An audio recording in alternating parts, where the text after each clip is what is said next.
Почитувани, добро вечер, јас сум Александар Видиновски, вие гледате само вистина на канал 5 телевизија. Вечерва со Јани Макрадули, добро вечер. Добро вечер. И Богдан Илиевски, добро вечер. Добро вечер.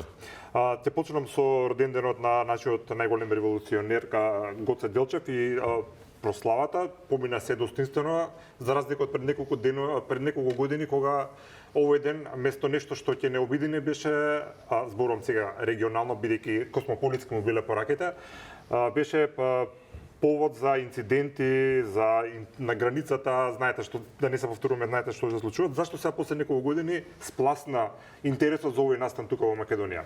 Интересно прашање, интересно за анализи на да Гоце бил космополит сигурно во дел од неговите сваќања, иако нели војводата имала и својата војводска функција и знаел и со други работи по друг начин да се справува, како што налагало времето и условите, предпоставувам. И да, овој ден е вреден за одбележување исто како и 4 мај, исто и на тој датум знаело да има некакви трзавици. Сега не, предпоставувам дека има една декомпресија на тоа поле по две основи. Првиот, по-лошиот за жале, бидејќи откако се усвои преговарачката рамка и тие обиди за провокации некакви од страна на одредени структури кои што потекнуваат од Република Бугарија, како да спласна, односно како да си ја завршија работата и престанаа да се појавуваат тука и да прават некакви си провокации. Од друга страна, можеби им е јасно дека не би вродиле со никаков плод во овој момент, бидејќи ставот на власта е гранитен по однос на уставните измени и пред избори, и по избори, и пред конгреси, по конгреси, така натака. Односно дека и да се обидуваат да прават некакви провокации, тоа нема да пројде. Добро е што поминува без некакви си инциденти, дури и сценирани, бидејќи не е дека немаме за причина да се посомневаме дека можно е да има и такви. Например, пред известно време некој човек го скрши прозор на влезната врата на бугарската амбасада, веднаш таму дел од медиумите се кренаа во жестоки критики и обид тоа да се прикаже како дело на омраза, односно дека тука власта системска омраза гаела, негувала кон бугарите од Македонија и затоа некој ја скршил вратата, после се испостави дека се работи за нешто друго. Кој човек бил, каков профил, па и ако сакат и етничка националност. Но ги памтиме низ изминативе години случаите како со Христијан Пендиков во Охрид, имаше еден човек од Струга, од село Лабуништа, кој што исто се жалеше дека некоја, предпоставувам, лична препирка била резултат на тоа што тој се декларирал како македонски бугарин и така натака. Се сеќавате за Пендиков, Румен Радев го прати авионот на бугарското претседателство овде, но сето тоа беше во оној период кога се градеше случајот дека тие тука се борат за, кога ја преформулира својата политика, дека се борат за заштита на човековите права тука, а не за промена на нашата историја, односно идентитет. И, нели, откако беше усвоено она што им требаше како механизам во преговарачката рамка, се намалија тие нешта. Според вас го добија тоа што сакаат и практично ова не им се потребни веќе тие наративи или тие инциденти. Во ред, меѓутоа гледаме дека во Македонија,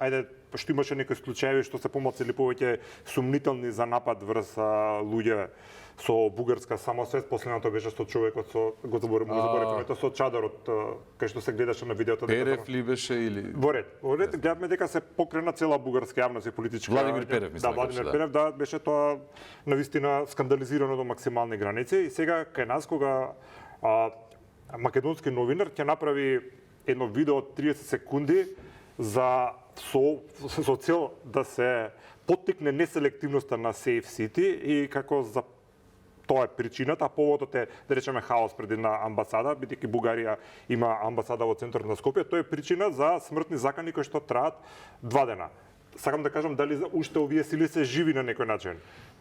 И зашто треба толку малку некој ваков бенигнен случај да му треба толку јако и толку моќно да еруптираат? Па јас прво сакам да ги осудам сите они изјави кои беа против вас и напишани.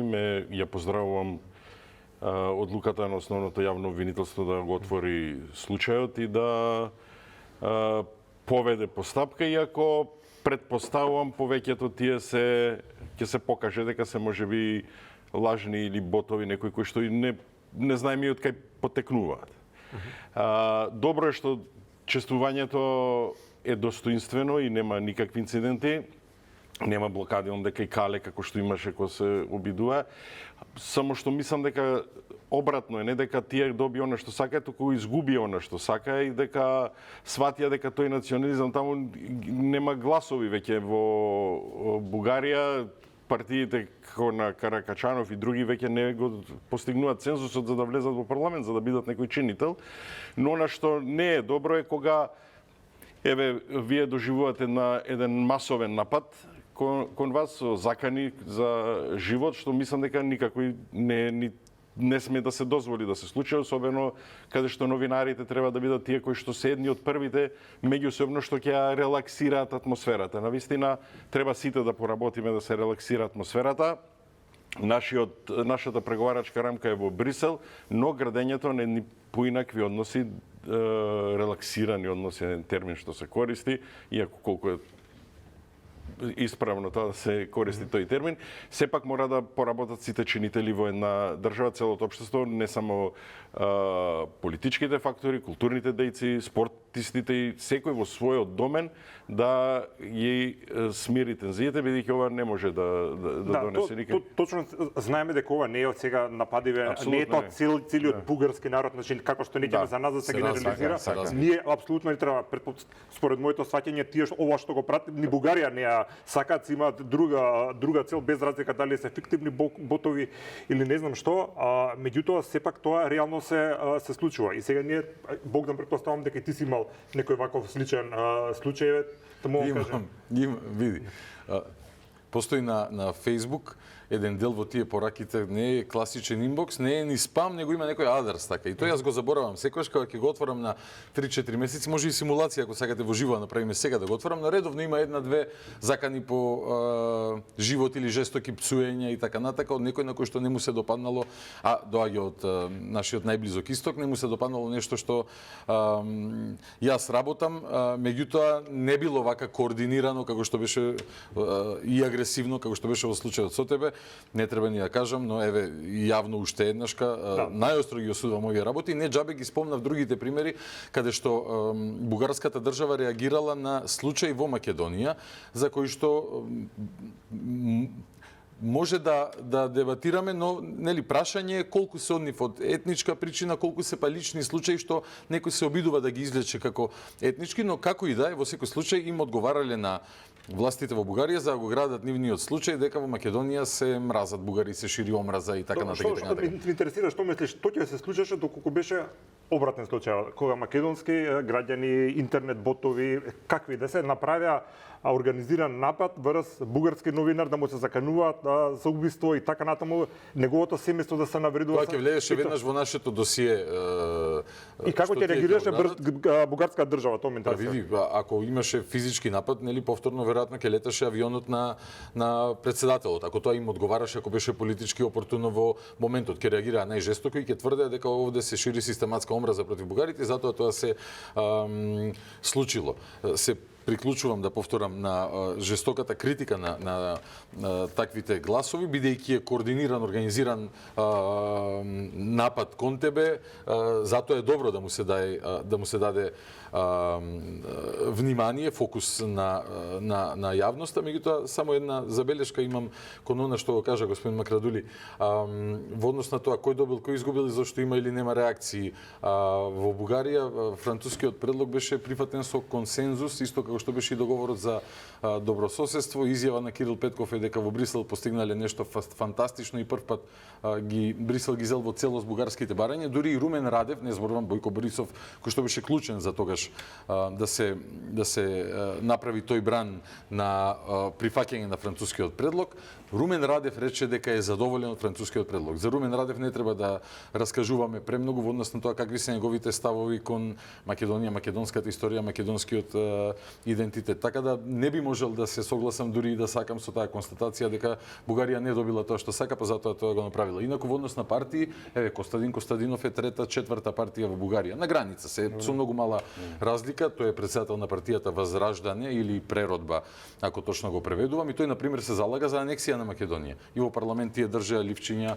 Македонија е бугарска и така натака. Така да секогаш ги има тој елемент на ултранационализам на ниво на граница на неофашизам, дури би кажал, повампирен кога е во прашањето Македонија, меѓутоа и најголемите либерали на бугарската политичка сцена во изминативе години се повторно недобронамерни кон нас кога е во прашање она што сите ние викаме, дајте луѓе, може ли да зборуваме за искрено добрососедство на 100 разни основи, дај таа историја да ја тргнеме на страна, ако навистина сме најдобри соседи, браќа или како и да сакаат тие да ја нарекуваат. Добро, иако првиот став и најдолго години што обстоел став во Бугарија било еден народ во две држави. Тој со европската рамка преговарачка не постои веќе.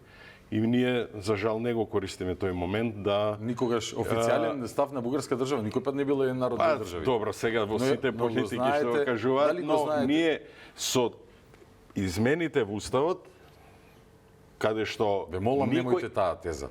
Ама не таа и на Мицковски теза, и на ВМРО ДПМН. Слушам. Дека тој мисли дека ВМРО ДПМН вика, ние немаме ништо против, но не под овие услови. Значи, математички прецизно, не, јас го цитирам. Математички прецизно викате ова мене не ми смета, ама ова другото. Значи од А одиме кон Б. Јас го потпишувам тој став. Ама сега бидејќи тука немаме проблем, вметнувањето во Уставот значи дека има народ еден тука што живее македонскиот народ и други, значи не се исти, меѓу кои другите се и... Може ли само едно прашање? Според вас, јас што сум? Припадник на кој народ? На македонскиот. Значи сега може да направите разграничување меѓу македонскиот и бугарскиот пред да ги направиме уставните измени? Можем. Па зошто ни треба во устав да ги ставиме за да сме направиле разграничување? Ние ја покажуваме ширината, исто не мислиме дека сме Хрвати. Да, па никој нема проблем Хрватите да бидат дел. Затоа бидејќи сме оптеретени, и треба оваа работа се релаксира. Можеби премиерот денеска требаше да даде изјава во која што ќе го осуди нападот кон вас, ова што се случува, и да каже, мислам дека се поединци, дека не сите граѓани на Бугарија се такви, ако сакаме да градиме некои односи. Да, се размислов ова дали да го правам, го направиме на социјалните мрежи, меѓутоа мислам дека треба и на гледачите да им покажеме кога ќе речеме како изгледа закана по живот, какви се тие закани што ни сопатуваат на новинарите, како се навредуваат нашите семејства извршувајќи работа која што има јавен интерес, представувајќи ве вас граѓаните, направивме неколку телопи, се извинувам од старт во содржината, но мислам дека е некогаш здраво како општество да се соочиме со реалноста и да извлекуваме поуки од тоа. Можеме да ги погледнеме дел од пораките.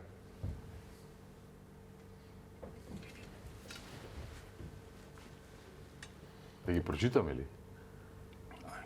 Јас не гледам. Аха, има превод, добро. Сакам жив да се одере и да се снима како клич. Боже.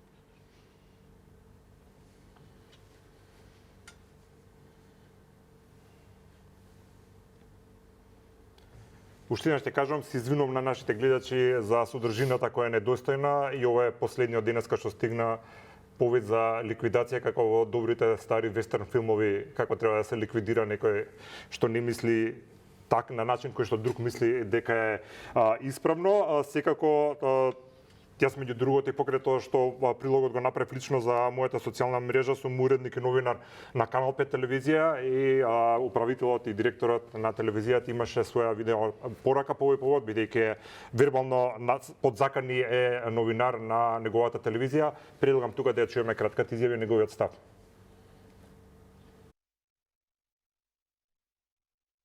Вчерашните напади кои што беа упатени кон нашиот новинар Александар Видиновски не се само напади кон една индивидуа. Тоа се напади кон нашиот колектив, Канал 5, кон сите вработени, но истовремено и кон сите медиумски работници во Македонија. Овие за мене благо ретардирани и тешко примитивни напади кои што доаѓа од граѓани од соседна Бугарија, мислам дека заслужуваат сериозно внимание од институциите во Македонија. Морам да ги искажам дека сум задоволен од реакцијата на одредени структури, на одредени политички партии, како што се ЛДП, ВМРО да помене. Ме шокира игнорирањето, например, на политичките партии, како што се ДУИ, ВЛЕН, СДСМ, за левица немам потреба да зборувам, затоа што сметам дека во некоја рака, заедно со овие дигитални насилници, се и браќа по оружје. Мислам дека тој нивен денешен молк, громогласен молк, зборува дека утре можеби на нивните деца ова ќе им се случи. Кому ќе се обратат тогаш? Како и да е.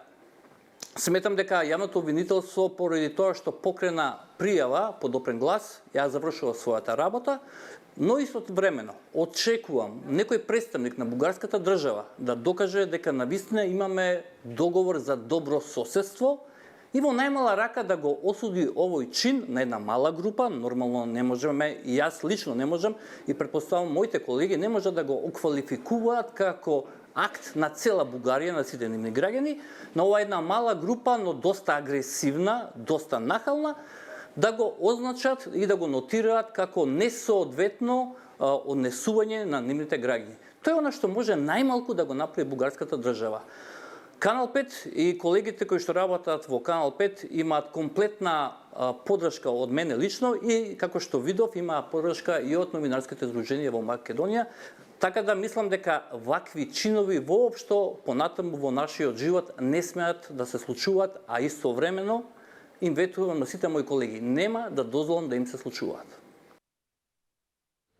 Така, пред малку добивме и одговор од Министерството на надворешни работи на прашање токму на директорот на телевизијата. Прашањето гласи дали МНР во денешниот или вчерашниот ден презеде одредени чекори кои се законски предвидени поради коментарите на социјалните мрежи кои содржат сериозни закани, говор на омраза и ксенофобични пораки што потекнуваат национална нетрпеливост, а се упатени кон нашиот новинар Александар Видиновски, Канал 5, како и кон македонскиот народ. Одговорот е следен. Министерството за надворешни работи и надворешна трговија најостро ги осудува и изразува сериозна загриженост за пораките со навредлива шовинистичка содржина и говор на омраза упатени кон новинарот на Канал 5 Александар Видиновски. Новинарите имаат неприкосновено право да известуваат за прашања од јавен интерес без страф, закани, омаловажување и насилство. Во таа насока ги поздравуваме напорите на надлежните институции кои обезбедуваат соодветна институционална реакција со цел идентификација на сторителите. Воедно информираме дека во врска со посочениот настан Министерството за надворешни работи и надворешна трговија соодветно ќе реагира кон надлежните институции во Република Бугарија. Ваквите реакции, ако се случат, влегуваат ли негде нотирани, дали утре XY, кој ќе седнеме на маса со бугарите, кој ќе стане збор за говор на омраза, ќе биде определен аргументи на нашата позиција? Па ќе влезат ако Министерството за надворешни работи и трговија испрати нота кон Министерството за надворешни на Бугарија. Вака по соопштението не читам дека тоа го прави. За жал, ќе реагира кон... Соодветно ќе реагира кон надлежните институции. Па добро, надлежните институции кои се? Може јасна порака да прати дека Министерството наше или министерот наш се јавува и остро ја осудува што се случува. И повторувајќи го истото на што мислам треба да го каже. Не веруваме дека сите граѓани на Бугарија се вакви, но најостро ги осудуваме овие елементи. Навистина, еве јавно уште еднаш да изразам поддршка на вашата работа која што ја правите и со вашите снимени прилози за нечистотијата и за неспроведувањето на законите во повеќе области, не само ова што беше за имплементацијата на SafeCity системот. И сега од новинарски аспект, имајќи предвид дека дел од обвинувањата беа селективни. Зошто бугарска амбасада? Зошто не српска амбасада? И сега, јас пред околу неколку месеци направив едно видео каде што ќе ја критикував состојбата во која што се наоѓа објектот на Министерството за култура и како пример наведов неколку амбасади како изгледаат, имаше грчка, имаше бугарска и така на албанска и така натаму. Меѓутоа по тоа видео добив многу коментари од граѓани, викаат супер што е убава зграда на бугарското министерство, за бугарската амбасада се извинувам. Меѓутоа мака мачиме со десетина коли тука што се паркирани што не можеме да се движиме место. Тоа ми беше инспирацијата зашто да почнеме таму. тоа е Утре ќе исто. отидам може од српска амбасада. Зашто се реагира на селективност сега, не се реагираше на селективност кога се занимававме со кодот НМК во Србија и ја одбравме Србија како држава, имајќи предвид дека и во друга држава тоа ќе го работиме, тоа доправа се прави. Александр, Кој е суд за селективност? Тоа е исто како тогаш од Министерство за култура ти одговориле, а што не одиш пред Министерство за, не знам, земјоделие, туку си дошол пред, тоа се вика whataboutism.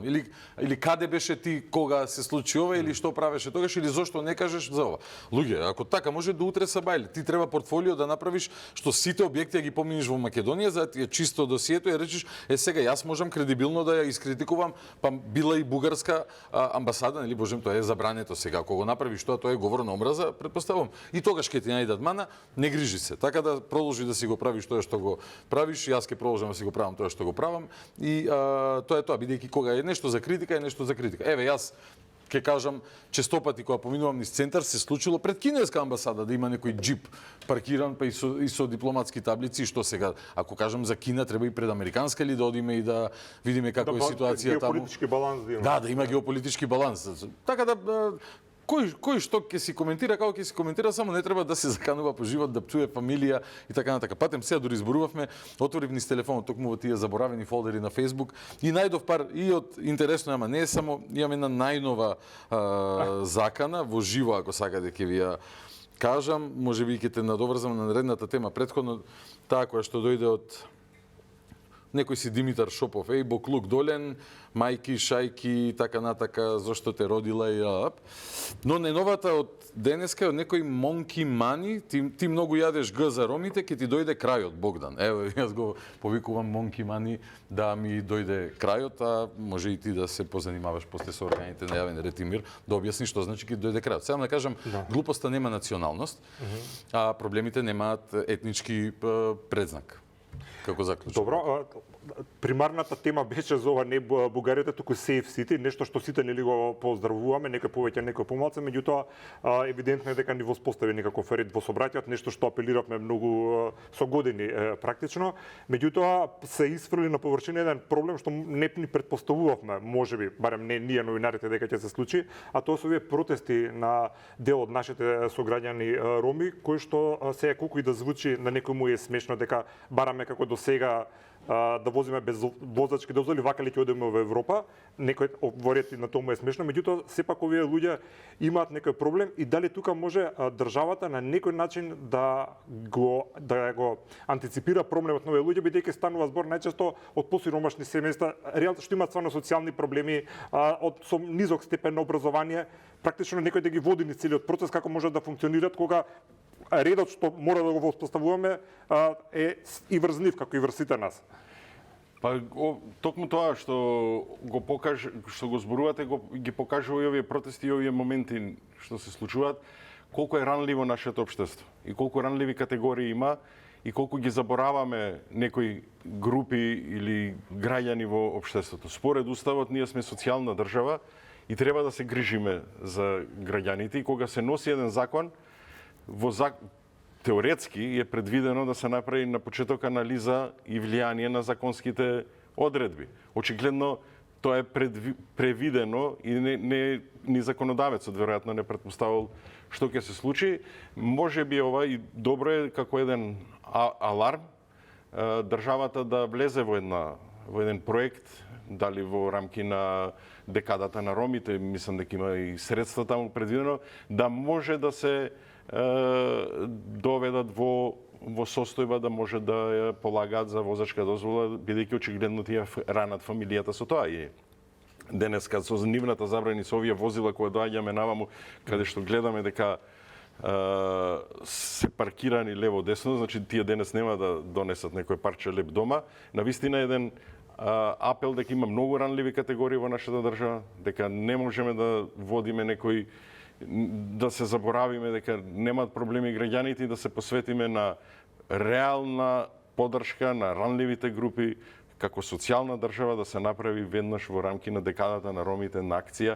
Се разбира никако да тие закани, мислам тоа се надвор од било лошо и да се слушат, а не да некој да тоа го не дај Боже нешто да се случи некој. Делот кога велат ќе има тепачки, ќе има убиства. Апсолутно мислам тоа е исто за осуда и тоа не ги оправдува, но мислам дека треба да се најде еден разговор во кој што тие ранливи групи ќе се вклучат во системот, како што се правеле напори за луѓе кои што за жал дел од нив немале ни лична карта. Опфатот во основното образование исто е секогаш заради економската ситуација секогаш проблематичен. Не сите деца за жал влегуваат во образовниот систем и мислам дека тоа е една задача, бидејќи ромите се поприлично лојални граѓани на оваа Добро, држава. меѓутоа, извини, само едно кратко прашање, кој е сега, многу често викаме, има голем број ромски невладени организации кои што се грижат за правата на ромите, меѓутоа впечатокот и коментарите се дека се секогаш многу активни кога некој дете ромче ќе биде дискриминирано во училиште и така натаму, меѓутоа дали мислите дека доволно прават да речеме за ромите што питачат, да им помогнат на луѓето, бидејќи гледате во каква состојба се, или се активираат сите како хор кога има потреба за нешто? Не, за жал сведоци сме сите на сообраќајните раскрсници каде што малите дечиња роми кои ќе дојдат, за жал парите некој друг ќе му ги земе или некој го чека или јадењето што некој ќе им го даде, некој друг ќе им го земе. Мислам дека тоа мора државата да води посебна грижа. Ние и сме обврзани не со конвенции, со подршка и финансиска што добива државата преку разни проекти и мислам дека и граѓанските организации треба да бидат на ниво на задачата не да бидат само не се треба да се вклучат и тие во ова, мора да се релаксира секако атмосферата, мора да се направи нешто, не може бидејќи се блокираат и регионални патишта каде што некои други текови се важни во тој момент да се одвиваат. Благодарам, Богдан. Не треба на почеток да кажам, имам другари и роми, и египтјани во Охрид има, и бугари, и срби, и турци, власи, и бошњаци и така натака. Да, проблемот со граѓаните роми од многу аспекти треба да му се пристапи и да се решава. Македонија е социјална држава, но за жал се уште не сме нашле нафта во Македонија за да може сите проблеми на сите социјално ранливи категории да ги задоволиме. После социјално ранливите да одиме дел по дел, пензионери, вработени со ниска средна плата и така натака и така натака. Законодавецот, викате, требало да размисли и така натака, можеби да предпоставам законодавецот примарна цел му била да се намали бројот на жртви во сообраќајни несреќи. И сега глупо, мислам неумесно е на кантар да ставаме колку што вреди, дали нечива дневница дури положи за возачка дозвола или животот на еден човек. Тоа е навистина неумесно и не сакам ни вака заобиколно да го правам. Но неколку работи сега ми падна во очи, например, кога општеството реагирало на платата на струја. Така, и во Слупчан или кај имаше протести, ги бркаат и одевано трансформаторот, граѓански отпор се правеше, имаше некоја огромна, мислам дека беше Слупчан, се да не грешам. Дори има на пластичарска да не грешам душа. Да, тоа се, но еве да зборуваме за етничките албанци. Сега тогаш ќе се буниме, реагираме, сега нели јас вчера дознав дека многу луѓе немале возачки дозволи и дека возели и дека сметале дека е тоа нормално и дека е неправда ако некој бара од нив да имаат дека е доволно дека биле регистрирани возилата. Да, дека е доволно да се регистрирани возилата. На крај на денот во најмала рака треба кон едукација на тие луѓе да им се пристапи, некој ако не знае да им објасни дека во државата постојат закони кои што треба да важат еднакво за сите. Сега од друга страна па македонските камионџи имаат одреден проблем сега со регулативата на Европската унија. Ние како држава и не само ние, нели сите кои што не се дел од Шенген зоната бараат некое чаре, некое меѓу решение како да се направи за да се има не се само камионџите. Пример ги зборувам сега. Камионџите како луѓе кои што работат. Ама имавте примери како доктор на науки, професорка што требала да држи предавање во странство, не успела да влезе бидејќи ги поминала 90 дена во тие 180. Поентата ми е, за сите важи тоа, не важи за поединец. Поентата ми е дека кога се решава некој проблем, некој меѓу решение да се обиде да се најде, да, но за тоа треба од двете страни да има некакво доближување. Се чудев вчера зошто реагираат луѓето, викаат немаме образование, демек затоа немаме возачка. После се сетив и ме подсетија дека мора да имаш основно образование завршено за да може да полагаш за возачки испит. Нели, за да претпостави системот дека си писмен, да знаеш да ги читаш патните знаци, нели, кои што се во Кој што сообраќајот. имаат меѓу другите и текст. Сега од друга страна па основното образование е бесплатно во Македонија. И е задолжително. И е задолжително.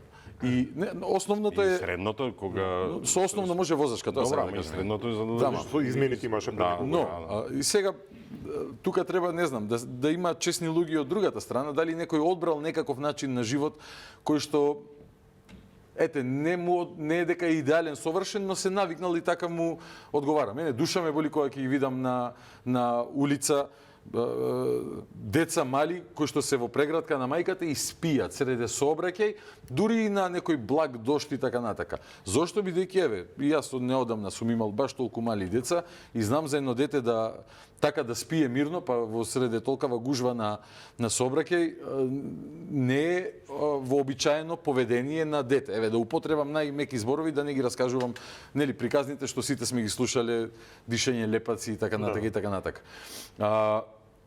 Така да, ова е сериозен проблем, меѓутоа факт е дека не може некој сега да излезе на улица и да реши дека сега или ќе ни удоволите на барањата, или ќе палиме, ќе гориме, Богдана, како го коментираш има тоа? тепачки, златари ќе ограбувам, имаше еден таков дека. Како коментираш тоа што сите овие појави кои што ги кажа што се случуваат на раскрсниците, што сите ги гледаме и се објективна реалност. Да. Кога да речеме тука поминува и полиција, сигурно и пратеници поминуваат со возилата и секој ден тоа го гледа точно за дека се случува, меѓутоа немаме никаква реакција. Дали сме рамнодушни кон тие луѓе? Не, веројатно други тоа е проблема. Види, кога Стојанче Ангелов пред неколку месеци спомна во однос на загадувањето за една фактичка состојба за, не знам, X фамилии, колку беа, 100-200 фамилии, кои што горат кабли или се греат на запалени гуми, го качија на Куцо Магаре, бидејќи бил, не знам како, со дискриминаторски тон кон Па за тоа викам ромите. како реагираат здруженија. Чуј, ама па во врска со господин Јани што кажа, некој пат веројатно имаме толерантност, ама веројатно и не треба да имаме. Смисол, ајде остави ги нека си заработат за лепче, остави ги нека извадат некоја банка, на крај на денот очигледно тоа е неодрживо. Не дека па светот измислил совршени решенија и системи. За жал па Америка, ако гледаме во оние градови кај што има бездомници по улица, кои што се на тие метамфетамини или не знам како се викаат тие новите дроги, како квартови со зомбија кои што живеат, нели и таа држава има проблем, сите држави имаат проблем. Може како на мис на светот сега да си кажеме, треба сите да живеат во мир и благосостојба, ама дека нешто треба да се прави, треба. Ама еве, господин Илиевски, ние немаме нафта и баш дека немаме нафта треба поекономично да ги трошиме парите. Добро. Изборувам за сите 30 години, Например? не зборувам за сега. Певе, например, еден билборд, вие поупатени сте од мене сигурно, да речеме 2.500 евра реклама. Првите 100 Мислам дека е дена... 150 неделно, еве 600 нека е месечно. За кампања зборувам. Добро. Првите 100 дена, новата влада, имаше 4-5 билборди, пошто пишував за тоа на социјалните мрежи, знам, каде што пишуваше најголемата енергетска инвестиција за паркот во Штип. И тогаш сите што сме ние блиски до таа област знаевме дека тоа невозможно, ама тоа се потрошени пари кои што за тие пари, за таа кампања, 20 роми ќе ги помогне, ќе ги финансира да положат за кола. Така се прави. А не дека ние нафта ни треба за да го направиме тоа. Добро, приоритетите на државата во буџетот се тие што ги кажуваат работите. Впрочем, тоа го слушнавме и вчера некни од Министерката за финансии дека очигледно приоритетите се измешани. А како реклама, се уште ви имате билборди и реклами, 250 милиони за општините, 250 милиони за општините, а во реалност не се толку. Да. И самата го потврди. А зошто да се плаќаат тие реклами? Ајде да ги инвестираме во нешто. Еве, например, кампања владата нека направи за полагање или за... бидејќи ситуацијата мора да се смири. Не дај Боже да дојде до судир, а се попречуваат, се прети јавно, се попречуваат патишта и полицијата не треба премиерот да им каже што треба да прави. Така е, да. Туку полицијата си има... Имаше пример од изјава само. Да, ама по ред и попис секој треба. Тоа е проблемот во државата. Секој треба да се води по тоа што му опишува. Земавте еден пример билборд и така натака, тоа бил луксузирање, претпоставувам и така. Океј. Тоа е Сега јас можам друг пример да дадам. 35 години зборувам Зошто? јас. Не, во ред, еве не кажувам 35 приоритетите што се избираат. 4-5 назад одиме, примерот тие 58 не знам лиценци на фабрики за марихуана, законодавецот не предвидел да 3% од профитот оди за едукација на ромите. Сега ако баш на ромите се докажуваме колку сме Има на хумани. пример законски обврски јас- во државна лотарија или во други закони каде Јас што сакам да ви пишува кажам. за ретки болести, бидејќи владата ги Да, не намали знам, сега и за за акцизи, цигари и така натака, Така да да. секој си тоа е Зборам е- политики што Се слагам, постојат. само не мора на примерот на ромите сега да си докажуваме хуманост не, и кој е не, подобар или кој е попажлив и така натака. За ромите Има сме реален слушале во проблем. бомбите што мисли во Има Меродот, реален- ама не мислам. добро. Па добро, чу цела држава не, и пошироко Сме веројатно. слушнали за македонците што Па, мисли добро. заеб во некој бомби, ако сакате, и за името, А добро, не, и да му ова народот, Не, и да му ова името, така може, ако... не Нели? кажувам. А пак еве тука кога доаѓавме минатиот пат тие славеа дека изгубил Стефчевски, за така за да не ја доведеме до апсурд ситуацијата. Повторно, нема поента, Посериозно нема и затоа апелираме ви до граѓанските организации кои се бават со правата на кои се и практично финансираат со правата на ромите да влезат во еден трипартитен диалог и тука да се појават на сцената за да може да реагираат. Добро,